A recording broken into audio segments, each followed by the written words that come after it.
McDougall, Alberta Health Services, to provide an update on the Alberta wildfire situation. I want to start by thanking everyone who is working around the clock right now just to protect our communities.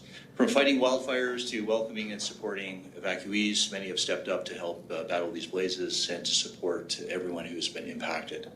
This support is critical to those Albertans who are facing immeasurable stress and uncertainty from these wildfires.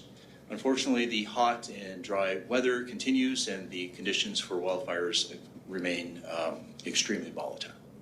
The fire danger is extreme in the northern part of Alberta, with hot, dry, windy conditions expected to persist in the coming days. Our number one priority is that we fight these fires and we deal with the extreme fire conditions in order to protect human lives. It's important that we are all doing our part to support these efforts. That includes being mindful of the fire risks that are upcoming this long weekend as temperatures are expected to climb again. It will be critical to avoid any activities that might start new fires or make the current situation worse. Smoke also continues to be an issue affecting air quality and visibility right throughout Alberta.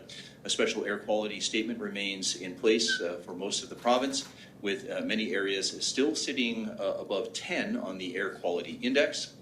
Keep in mind that a number of 10 or higher indicates extremely poor air quality. It's clear that the smoke from these fires continues to be a concern for both health and visibility. In areas of very poor air quality, people should consider staying inside as much as possible. And of course, we have Dr. Laura McDougall from Alberta Health Services who will provide more information on this shortly. As crews continue to battle these blazes, some communities have been mobilizing to evacuate, while other areas have already been evacuated. Since 2023 wildfire season began, approximately 38,000 Albertans have been evacuated from their homes or communities. As of this morning, 19 evacuation orders are in place. In more encouraging news, I was pleased to see that several evacuation orders have now been partially or fully rescinded. These include the town of Drayton Valley, where the order was fully rescinded, Razoo County, which has partially rescinded its evacuation order, and the County of Grand Prairie, which has also partially rescinded its order. When it comes to reentry, we continue to ask residents to please be patient. Do not return until contacted by your local authority. The staggered reentry will help reduce traffic on highways and allow for safe reentry. Regarding reentry for evacuees from other municipalities, please contact your local authority for information on the current situation. We also ask that those who need to travel,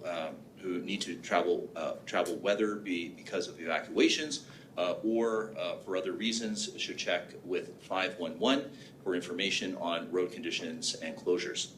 For everyone who has evacuated, please know that supports are available.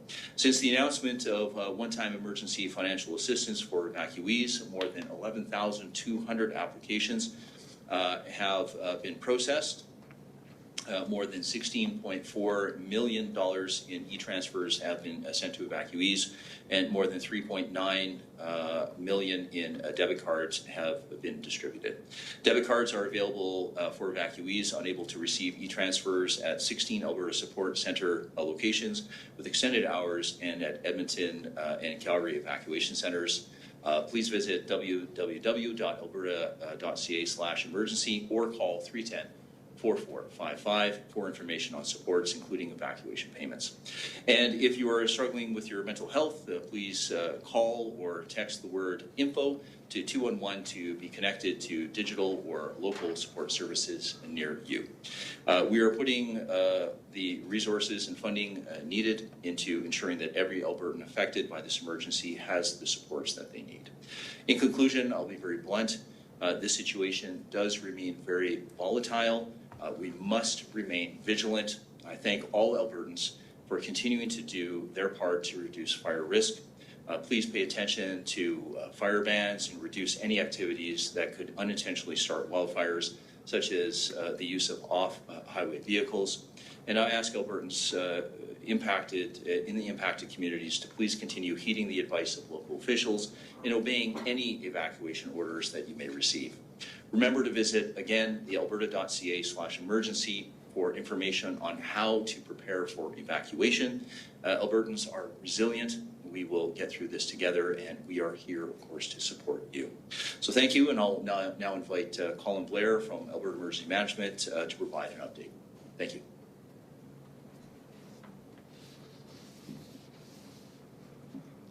Thank you, Minister. Good afternoon, everyone. I'd like to start by expressing my sincere gratitude to all the firefighters, emergency responders, incident management personnel, staff, and volunteers who have worked extremely hard to support their communities during this difficult time. Alberta continues to be under a provincial state of emergency, and the Provincial Emergency Coordination Centre remains at level 4. In addition, there are 22 states of local emergency, as well as 5 band council resolutions. 11,990 Albertans remain evacuated at this time, and there are 14 reception centres open for affected areas. The total number of evacuation orders now stands at 19. All residents who are evacuated should register at the nearest reception centre or online. Registering makes it easier to get help and resources to evacuees, and it makes it easier for officials to reach out to residents with important updates and information. So far, more than 18,100 people have registered. Regarding the extent of the structural damage caused by the fires, we have some preliminary information and are fulfilling our responsibility to allow local officials to speak to residents first. We will begin to provide this information in the coming days after communities have re-entered. Our thoughts are with those who have lost their homes or possessions. For those in a community on evacuation alert, the situation can change quickly and an evacuation order could come at any time with little or no warning. Being prepared is key to saving lives. Albertans can find evacuation preparation tips and more information online at alberta.ca/beprepared. Pack an emergency kit that will last for a week or more with essential items like medication, identification, a first aid kit, flashlights, batteries, non-perishable food, cash, and clothing. This kit should be kept in an accessible location, ready to go at a moment's notice. We also urge people to have a plan to stay in touch with loved ones, as well as a plan for their pets. Alberta SPCA peace officers can assist with pets and can be reached at 1-800-455-9003. Evacuated farmers and ranchers should call the Wildlife Resource Line at 310-4455 with questions regarding livestock. To protect yourself and others, stay informed. The best way to receive the latest wildfire information is by downloading the Alberta Emergency Alert app. Everyone in potentially impacted communities should pay attention to emergency alerts and listen to local news updates. And please make sure the information is from trusted and verified sources. In addition to downloading the Alberta Emergency Alert app, follow your local authorities' social media accounts and other notification messages. As we head into the May long weekend, most of Alberta is under a fire ban. Obey these bans and follow restrictions to reduce the chance of starting new wildfires and avoid further stressing firefighting resources. Finally, I want to remind evacuees that we do have a nightly telephone town hall they can join. The calls begin at 7:30 p.m. and provide a great opportunity for evacuees to get the information they need. You can join the town hall by calling 1-833-380-0691. Thank you, and I will now turn things over to Christie from Alberta Wildfire for more information on the provincial wildfire situation.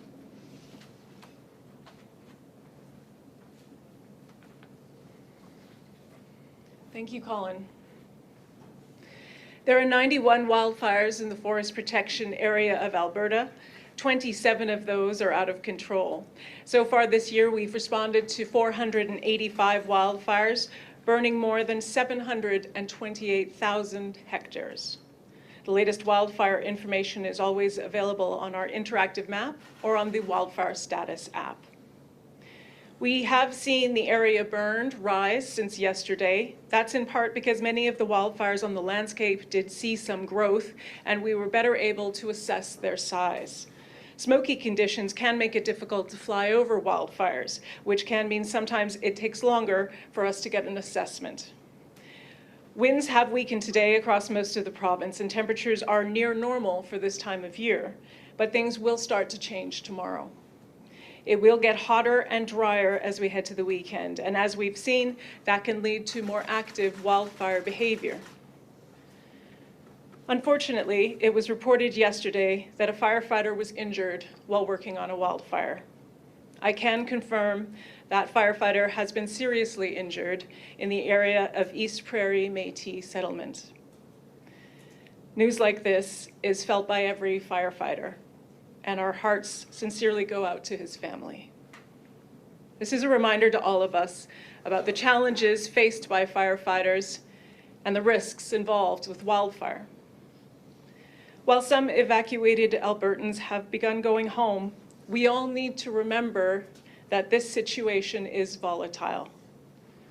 For those returning residents, please remember that we still have active wildfires on the landscape. If you see firefighters in your area, give them the space to work and keep a safe distance. As always, the safety of Albertans is our top priority. Dr. Laura McDougall, the Senior Medical Officer of Health from Alberta Health Services, is now available to provide remarks regarding the air quality situation we're currently experiencing in parts of the province. Thank you, Christie. For weeks now, wildfires burning across the province have been on the minds of Albertans. We've kept those who've been evacuated from their homes and communities in our thoughts, and we've shared our gratitude for those who are assisting with fighting the fires and working behind the scenes on the emergency response. Thank you to everyone who stepped up in any way to support this work. Given the number of wildfires burning and the vast area they cover, it's no surprise that wildfire smoke has settled in many parts of the province. With the right wind conditions, smoke particles can travel literally thousands of kilometers and accumulate in high concentrations, resulting in poor air quality potentially far and wide. You might not realize just how much the smoke is impacting you or your loved ones. You may be experiencing symptoms such as general fatigue, throat or eye irritation, coughing, wheezing, headaches, or shortness of breath. Poor air quality is more likely to negatively impact individuals with respiratory conditions such as COPD or asthma, and individuals with cardiovascular conditions such as angina or a previous heart attack. Children and the elderly are also more likely to experience more serious health effects at lower levels. Those who are at higher risk are encouraged to monitor their symptoms and take any precautions as recommended by their physician. I would ask you all to think about the people you know who might be at higher risk and check in on them. There are things we can do to limit our exposure and reduce symptoms. Look at ways within your home to reduce the circulation of outdoor air. As long as temperatures remain comfortable, close all windows and outside doors and turn down furnace thermostats and furnace fans to the minimum setting. Reduce your level of physical activity as needed and consider rescheduling outdoor activities. For those who are unhoused or required to be outside for extended periods, please consider taking breaks indoors at community public spaces if that's an option. For everyone, it can also help to drink plenty of water and stay hydrated. You can find out more about specific precautions and advice online at www.ahs.ca/wildfires. Air quality will vary day to day and can be very different from one community to the next. Stay up to date by checking local weather or looking up your community on the government's Air Quality Health Index page. If you are experiencing symptoms and have questions or concerns, you can speak with a registered nurse by calling HealthLink at 811. Calls are toll-free and HealthLink is available 24 hours a day, 7 days a week. Please stay safe and up to date on all wildfire information, including any precautionary actions you can take. Take care of yourself and each other, and thank you. All right, thank you. We do not have any media in the room, so we're going to go to the phone lines first. Just a reminder to hit *1 if you'd like to queue in to ask a question. So operator, could you please put through the first caller? Nicole Weiberg, CTV.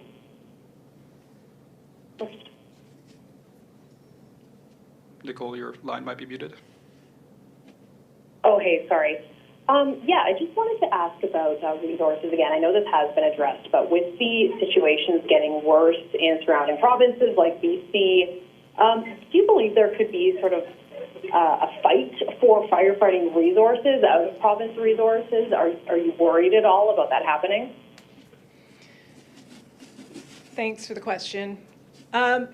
No, we are aware of obviously the conditions heating up in certain parts of the country. As we know, the Canadian Interagency Forest Fire Centre coordinates resources coming from across the country. Additionally, we have agreements in place with other countries as well, and we have been able to take advantage of that. Certainly, we're aware and we expect resources to move around as demand increases. But if Canada is heating up across the country, and at the moment it's localized to specific areas, there are opportunities to look elsewhere. And we have agreements, and we've had firefighters come in the past from countries such as Australia and South Africa and Mexico. And these agreements exist because we know that these firefighters are trained and equipped and are able to operate at the level that we expect here in Alberta. Do you have a follow-up question, Nicole? Yeah, as a follow-up to that, I mean, obviously, I'm not sure how many resources there are right now and how this is compared to past bad wildfire years, but we know we've talked about this being unprecedented. I mean, how long, I guess, can these resources last at this level? I don't have the numbers in front of me, Nicole, to compare with previous seasons. Certainly, I can tell you in my experience, this is the most that I've seen coming in. And we have, at the moment, nearly 1,000 firefighters from outside of Alberta here working in the province. We have requests out for more, and we expect that those requests can keep going. When firefighters come to Alberta to fight fire, we have a set amount of time that firefighters can work in an optimal capacity, and those rotate out. So we have to plan weeks ahead to ensure that our firefighters are getting enough of a chance to reset their clock, and we bring in fresh teams as needed. And that is something, particularly if we're going to partners in other parts of the world where they experience wildfire season at very different times of year. We will have the opportunity to bring in fresh resources who are able to allow all firefighters here in Alberta and outside resources to ensure that they are fresh and able to keep fighting fire for as long as we need to. Okay, operator, could you please put through the next caller? Alana Smith, Globe and Mail.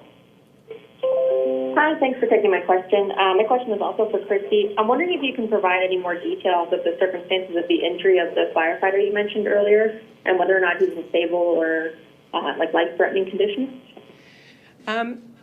Unfortunately, I will let his family speak to his condition specifically. Out of respect for his privacy and that of his family, it would be inappropriate for me to share any more specific details. But certainly, we're watching his condition closely, and it is something that we're all paying very close attention to.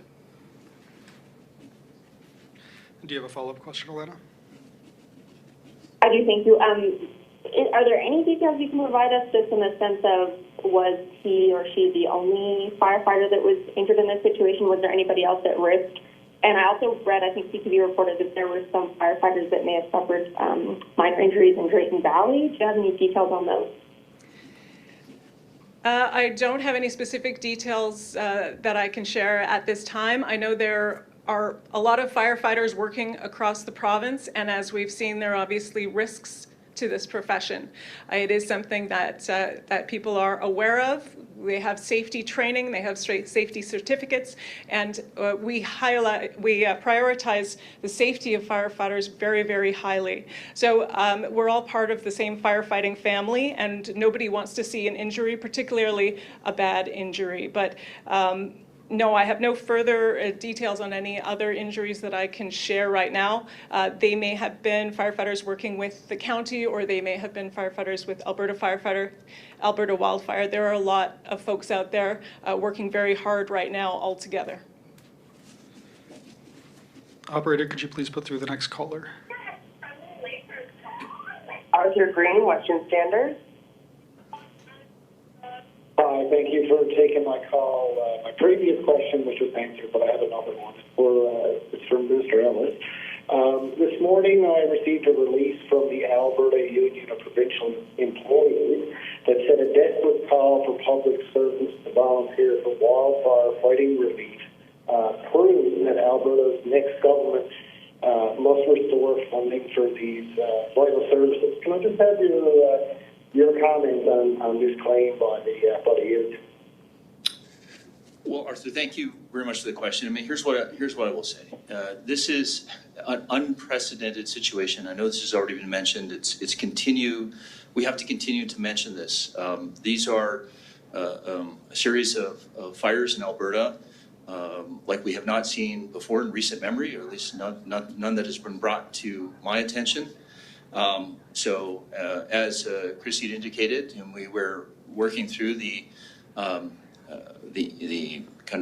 coordination center for firefighters to make sure that we have resources nationally, internationally, but essentially it's all hands on deck, right? And so that's why, we're putting the request out to anyone and everyone who may have some firefighting skills that we can assess, and hopefully we can try to help out in situations that might require some additional resources. And that's why we put these sort of requests out. I can tell you, though, Arthur, that I have been in contact with Cody McIntyre, the president of the Alberta Professional Firefighters and Paramedics Association, just to let him know that certainly for those who are volunteer firefighters in these unprecedented situations, as we know some of our smaller communities certainly have volunteer firefighters that are out there right now, to let them know that we're there for them, and I can tell you that the lines of communication remain open, and it's a very positive relationship I have with Cody McIntyre. And Arthur, do you have a follow-up question? Yeah, I do. It's kind of a blunt question. I know we saw, how many fires are burning right now. Should Albertans be scared right now? Well, I mean, Arthur, I don't know if I'd use that word that you used, but I think that Albertans need to be on alert. This is, again, these are unprecedented, and that's why we say in, whether it be my notes or Christie's notes or Colin's notes, we make sure that we have people that remain in constant contact and communication with their local municipalities to provide direction and advice what to do. As we know, fire is unpredictable, and it moves as the wind moves, and we have to be cognizant of that. And we're doing what we can. Let me just say this as well to all the firefighters that are out there right now. Thank you, and God bless you. What you're doing right now is a dangerous job, and on behalf of the people of Alberta, thank you for everything that you are doing right now. Great. Operator, could you please put through the next caller? Tracy Nagy, Global News. Hi there. We have received a memo of a group of Calgary Fire Department firefighters that went up to Grand Prairie. They have actually been told that they are being able to go home as of tomorrow morning, and that the province has indicated that the Calgary Fire Department is not required to deploy elsewhere. Just wondering, considering the situation being described as volatile, why this is happening. know if Christie can answer that question, or possibly Colin. Minister, I'll give that a shot. I don't know the exact details of that. We do look to each municipality, First Nation, Metis Settlement to do what they have to within boundaries. There is likely an opportunity for people to rotate in and out, but we can follow up through the Emergency Coordination Center with more information on that. Do you have a follow-up question? Yeah, some of the comments that we had heard from firefighters was that there was some issues in regards to who would be footing the bill for this additional support. Just wondering if you might be able to clarify or explain that. Yes, so for the local authorities, we do ask local authorities to track all expenditures that are associated with the extraordinary response costs across government. Each department is responsible for doing the same. So this is something that we would look to the local authority to do for any type of service or support that they receive to respond to this event. Okay. Operator, could you please put through the next caller? Kelly Malone, Canadian Press. This question is for Dr. Laura McDougall. Research out of the U.S. shows that masks, especially N95s, do help protect against wildfire smoke while outside, and that other masks may provide some benefits too. That's also consistent with BC's advice, but Alberta's guidance on the wildfire health page of the website downplays masks. So do you recommend people wear masks while outside? Thanks. That's a really excellent question. And I think, like all other aspects of air quality, when we think about what are the steps that we need to do to protect ourselves, it really is thinking about all of those layers, and possibly a respirator being one of them, but probably not the most important one.